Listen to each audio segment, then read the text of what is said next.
Harry and Marcia Schrader, in memory of his mother, Freda Basudo, and his father, David Ben Yosef. Michael and Judith Beretsky, in memory of his father, Gershom Ben Chaim Tzvi. Tzipora Goldstein, in memory of her husband, Aryeh Yehuda Ben Moshe Shmuel. Mel and Haran Haller, in memory of his father, Abram Ben Zeh. A week of learning, Judy and Marty Engel, in memory of her father, Chaim Yosef Ben Alter Yaakov. And Judy Iger, in memory of her son, Yerachmiel Ben Aaron. What's today's date? 9th. 10. 10th. No dead people today. Thank you very much, Mordecai, for We're at remembering. the top of Ayin Zion. Right. On top of hindsight. So remember, yesterday we spoke about like this. There's a problem when I physically transfer, one person physically gives something to somebody else. So it's easy enough to see the here like this, like you take possession of something, you pass it over. But once the value of something is implied more than its physical self, it's a little hard to understand why a physical transfer works. I'm not saying it can't work, but it's a little hard. So Sentimental value. That's it. Well, no. Like for example, let's say a bill of a deed of a loan. So the paper is physical, but the loan is a theoretical thing. And I owe you, thank you. I owe you. Or ironically, we'll talk about today, coins. Coins, even though here America's a great example. Our coins are not their metal value once they were. Value was in this metal. Exactly. So our coins for sure enough, but the truth, even their coins, which did have metal value, it's still the value of a coin was not the metal value. Why? No, but really wasn't. Why? Because the fact that the coin is stamped, its real value is that it's a government. The picture of the king. Yeah, it's a government whatever you want to use. A government authorized. Yes, it's a government authorized thing. So the real value of the coin is the theoretical value, even when the coins had money that metal value. But also they would rub out. I mean, But the real point is that the coin is also similar to a star, to a paper. A coin is really a representative value.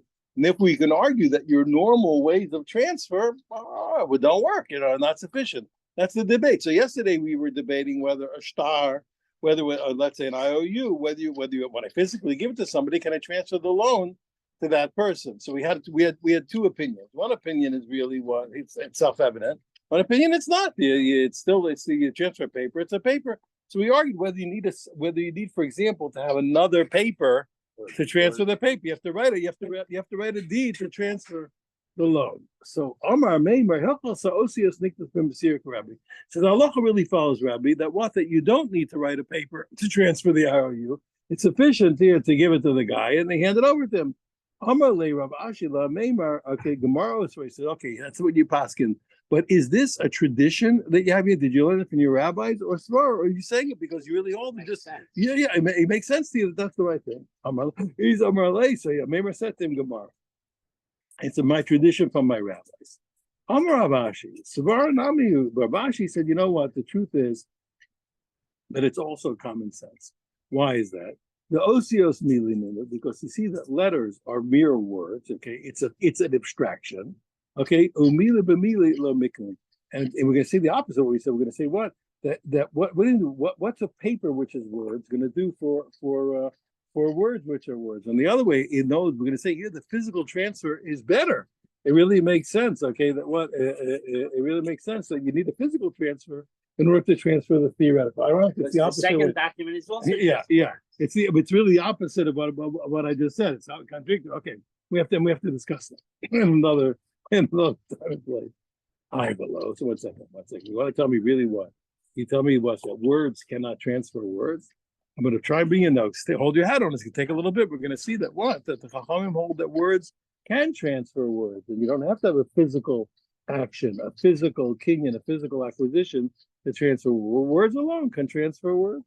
Okay, below it's not true. Well, Amar did we learn? Rabbi Yitzchak said the name of Rav. Shnei Shtar was saying there are two laws that I want to bring out. The two laws about two stars. So you have to know. We have to differentiate two laws of two different papers. Let's say a person says to the people in front of him, Zachu v'sada ploni. Okay, First of all, here, take possession of this field for this guy. No, it's here. You, the witnesses, you guys, give me your hanky. And when I take your hanky, you will acquire from me this field on behalf of the other person. The Kisvelo, but also he said, and write a paper that says I'm as a star, and write a paper that it says I'm giving him the field. So one here, acquire the field for him. Give me your utensil. I'll pick up you give me your utensil, and you'll acquire from me the field for the person that I want to give it to. And in addition, write a paper saying that I'm giving this field to that person and give him the paper. So now, Ozer Bishtar. So now once they already gave him the hanky, he can still renege on giving the paper. He gave the field away, but don't worry, there is a difference between giving a field without a paper and giving a field with a paper. Remember, paper is it's a big backing, right? It makes a big difference. So he can still back out on the paper. He can say, I don't want you to give him the paper, just let it be verbal. The ain choser but he cannot renege on the field because once they gave the utensil, they acquired the field on behalf of the recipient. Okay, now. So that's one paper, okay? But let's say he wrote in the paper, let's say he said, accept this, we acquire this field, okay,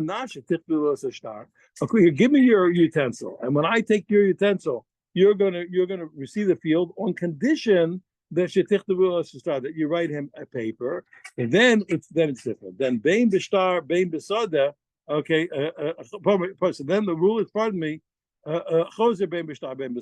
then he can go back not only on the deed, he can even go back on what? Even on the paper, he can even go back on the field. No, so long as it right. So now, even though they already gave him a utensil, and so long as they have written the paper, even the acquisition through the utensil, through the barter, is not a good acquisition until they give the paper.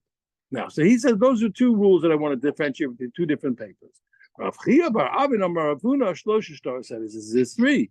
There's three rules that we have to differentiate. Trey Hadamar, two, like the two that we just said, and it makes a difference whether they made a condition or not. The Idich, and the third one, in Kadam Mocha because of a star. Let's say a guy wants to sell. He needs money. He wants to sell a field for $100. He figures, you know what, Maisha is going to buy it. He says, I think Maisha is going to buy it. So he goes to the scribe and he writes the whole paper and everything. And the witnesses everything. What? That he's selling the field to Maisha. He hasn't even gone to Maisha yet. He's written the whole paper. He's allowed to do it. I gave him no money. He said, why do we let him do it? He says, if he went and he wrote that, even though he didn't get the money yet, okay, like we learned, the halacha is kosu shtar l'mocher. You're allowed to, the seller is allowed to, you're allowed to listen to the instructions of the seller and write a paper for him of sale of his field, even though the buyer's not with him. We don't care. He's not hurting anybody.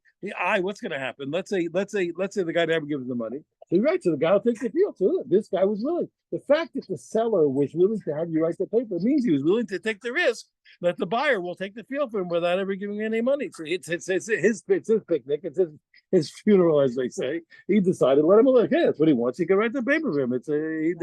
He took it. He took the risk. It's okay. That's his problem. Now, huh? Not his funeral. He's not on his deathbed. That's not what I meant. That's just the expression. No, but there's a case. Yeah. I'm just saying. Yeah. I'm just saying he wants to take a risk. Let him do it. Let him do what he wants. Now, well, in Metzias, you almost always prepare the. Yeah, because especially because he needs. Remember, because he needs money. He doesn't want to have to. He doesn't want to have to convince the guy to buy it and then go press the write the paper. Right. So now, okay, Bakarka, he says, but what you have to know, once the buyer obviously took possession on the land, how do you do it? Either by paying money, or by the guy writing him the paper for the paper, or by fixing something, opening or closing opening. Nikna Hashtar, he automatically acquires the paper, the paper with the land. Okay, now the kol makom wherever it is, doesn't have to be on the land. Remember the way we're going to learn in a minute. Kinyan agav, I can sell movables with land wherever it is. I can sell you land here, and you acquire the movables in China. Okay. Now it's talking about the deed. Yeah, I'm saying so. He acquires the deed, even if the deed is someplace else in another city. He acquires the deed. He acquires the paper.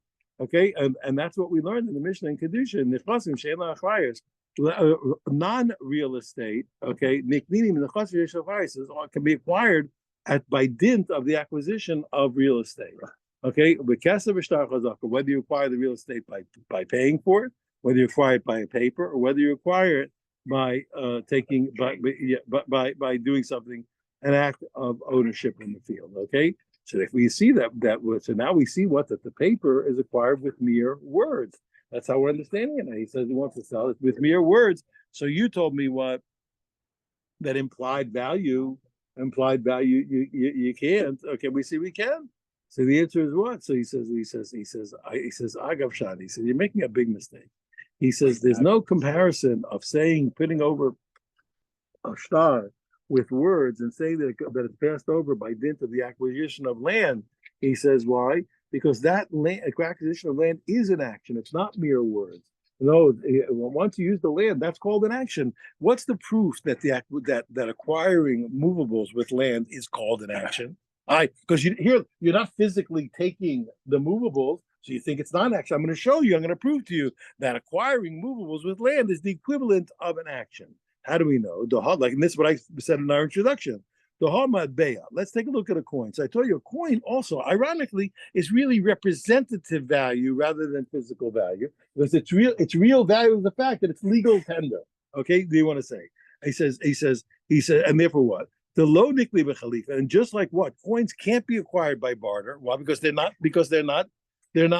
looked at as a commodity. They're legal tender, and they're not looked at as a value on their own. The agav are nikne, and nevertheless, even though you can't acquire them with barter, you still can acquire them with what? By dint of acquiring real estate. So you see what that must be. The real estate must be the equivalent of what? Of a physical action. Okay, and that's the agav are nikne. Okay, and to show you that that's true. Okay, there are Papa Habi like Tracer Alpi Zuze Bechazai. There was a famous case of a Papa.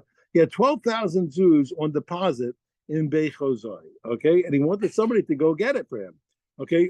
So what did he do? And he wanted that guy to be responsible. Obviously, so he said what? Akninu nilei l'Rav Shmuel bar Acha agava sefer debata basis. What did he do? So he gave them over he gave them over the possession of them to Rav Shmuel bar Acha. But how did he do it? He did it by selling him the threshold to his house. Okay, and when he got the threshold, he automatically acquired the $12,000 in the other place, and so he's able to go. And therefore he's going to go pick them up. Okay, when he came back, he was so happy. He came out to greet him until the place called Tabach. He was so happy that way. Okay, now back to the ranch. Back to our Mishnah. We're really learning about what goes with what. When you acquire non-real estate, what comes along with it? So we had a whole list in the Mishnah. When you do this, doesn't apply this does this, doesn't do that. The ship, certain things came, yes, certain things didn't come with the ship. So now he said, so he said in the Mishnah, but when a person sells the boat, he didn't automatically sell the slaves, the slaves that work it. Okay, but loas matufin, not the bags that hold the merchandise. Loas antiki, we're going to see. We know already, but we'll explain in a minute what is this merchandise. Loas antiki, not the cargo. My antiki, what is the antiki? Our Papa says iska the begava. That's the cargo of the ship. You might think that if I sell you the boat, I'm selling you the cargo. It says no, I'm not selling you the cargo. The accoutrements of the boat I am, but the cargo, no. The slaves, no. Okay, and nor the bags that hold the cargo. Okay, says the Mishnah. Now we're going to learn about different things. There are mules go together with a wagon. Oxen go together with a yoke. Oxen go together with a. One second. No, they don't always. No. I'm saying oxen tend to go together. No, I'm not talking about legally. You associate here. Mules and wagons go together like love and marriage. Mules and wagons go together. Oxen and yokes go together, and also donkeys. Okay, go together with load, with carrying a load. Donkey is a donkey, and a mule is from Well, we call it, Mating of a horse yeah, we and call a- a mule a horse and and a donkey. yeah, a horse and a donkey. It depends, so it's a male horse and a female. Yeah, yeah. You know, There's that's a another word, mule. I forget, that has another name. The other way has another name. I forgot what it's And the Henny. Hennies, right? Hennies. Right. I saw the word Hennies. Oh, Right. that's why I have a friend whose wife is that.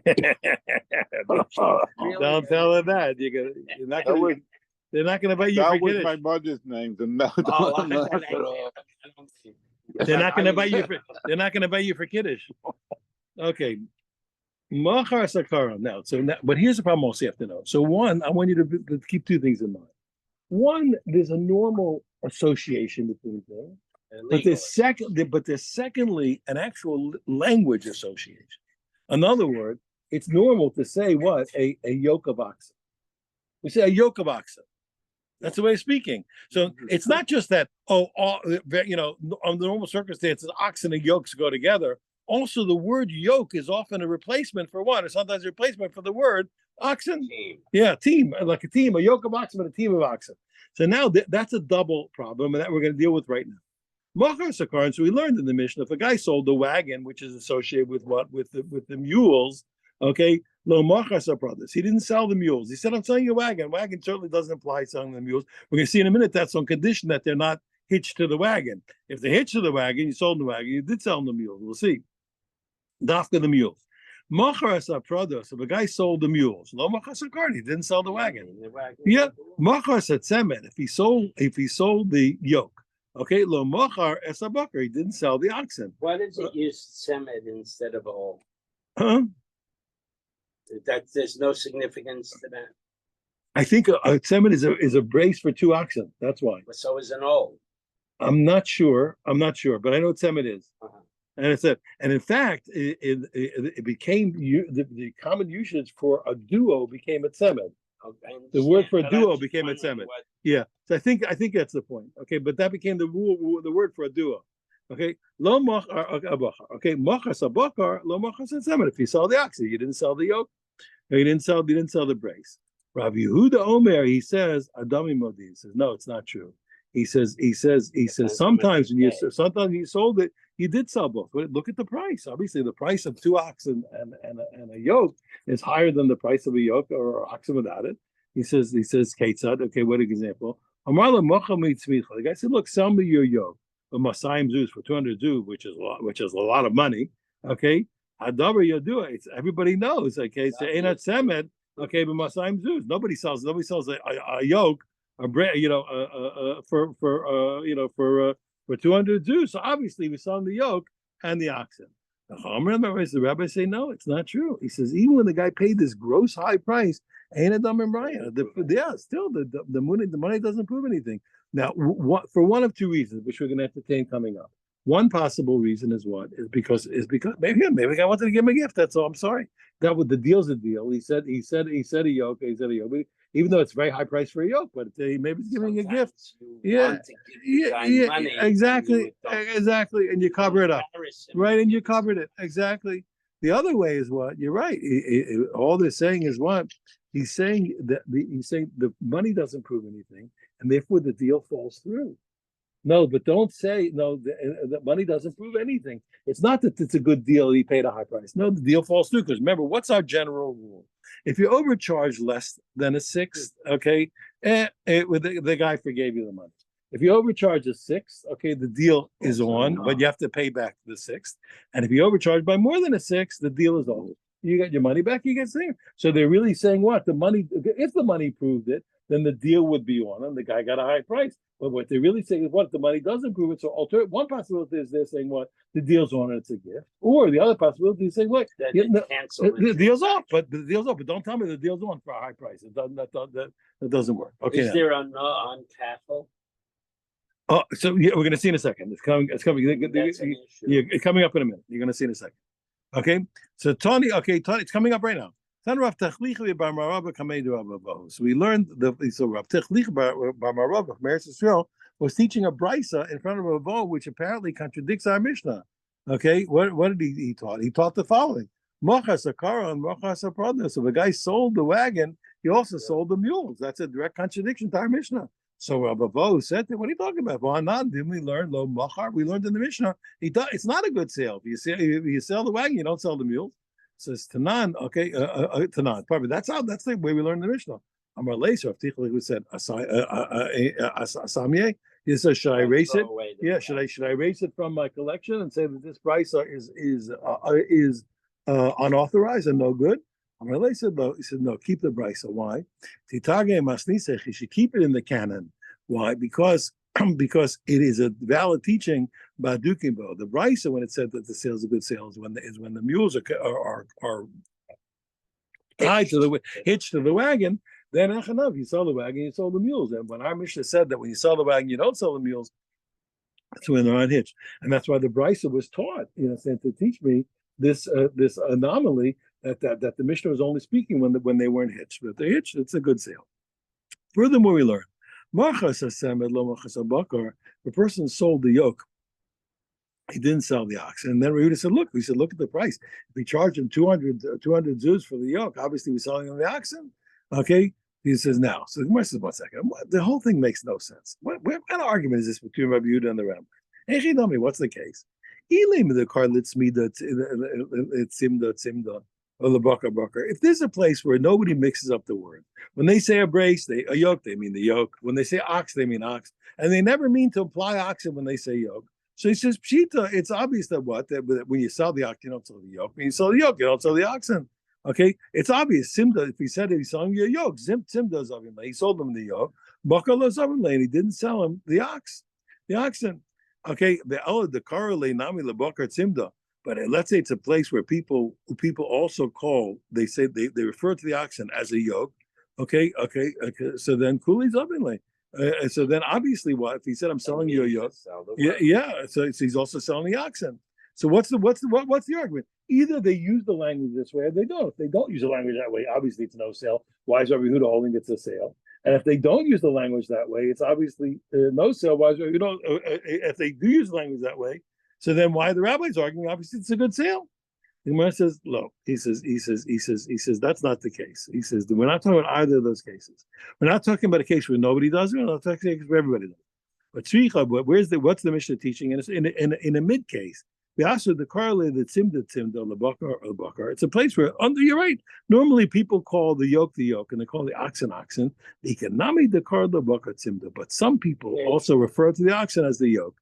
So therefore, what we don't know what to do. So then, in such a case, since it's somewhat of a toss-up, is it a person could say, listen, I'm claiming the buyer's going to say, listen, you're one of those people that when they say yoke, they mean the oxen. I want the oxen.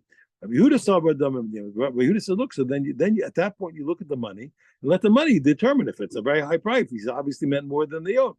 But the rabbis hold nevertheless, even though it's a very high price for a yoke, and even though some people refer to the yoke when they say yoke, they mean oxen. Even so, the high price does not prove that he gets it. So they hold the what? It doesn't prove anything. It proves nothing, and still the buyer's gonna have to bring a proof that the seller really meant to sell him the oxen. The end of Damir Raya, someone says, what are you talking about? He says, if the money is not a proof, so the money, why do the rabbis say what? If the deal goes on, it shouldn't be a good sale. We all know that once you overcharge, certainly 200 Jews is more than a sixth. Over there, assuming. When you overcharge by a sixth, the deal's off. Everybody gets the money back. It's over. So what do you mean? Give me the oxen. The deal's off. You get your money back and go by Charlie. What are the rabbis saying? It sounds like the rabbi said, no, the deal's on and tough luck. You paid a lot of money. It says, if you want to say to him, less like maybe the rabbis don't hold like we held. We took it as a given that when you overcharge more than a sixth, the deal's off.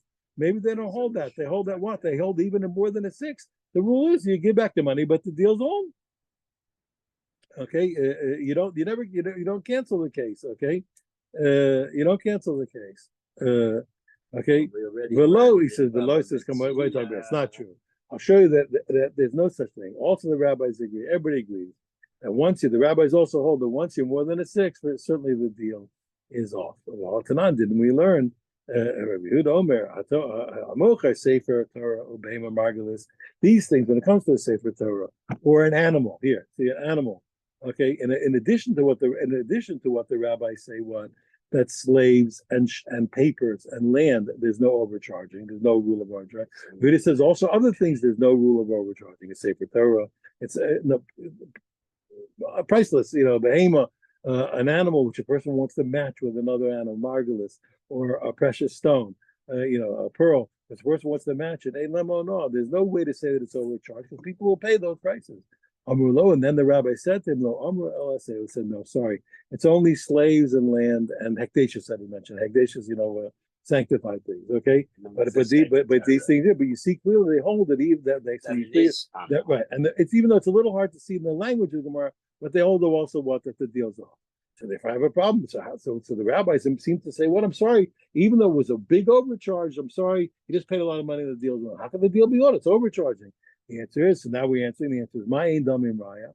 Nami de Katani, you're right. When the rabbi said that the money's not approved, they meant, that's right, they meant then the deal's off.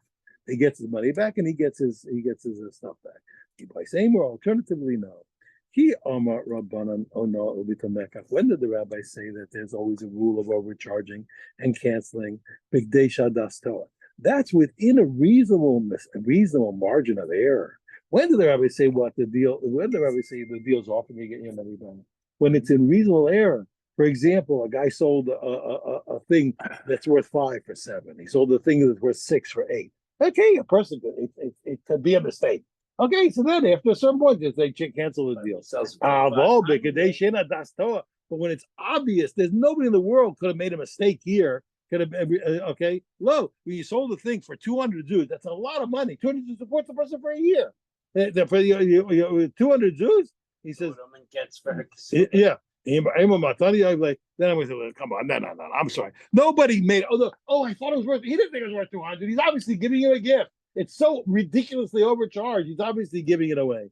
And therefore what? So the rabbis meant, and therefore what? So the rabbi, you could say that, so you can say, so one answer is Yadachanami, that it's meant deals off. So no, they meant the deals on because this is such a gross overcharging. He obviously just wanted to give him a present, and that's a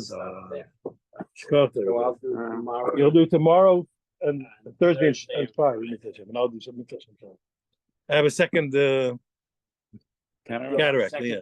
Second side. Yeah. Okay. Well, You won't be here tomorrow? No, tomorrow I did last week this eye, and I did tomorrow this eye. Which did we do first? I did the right. He chose it. He had a reason why he chose it. Oh, well, I would have asked for the right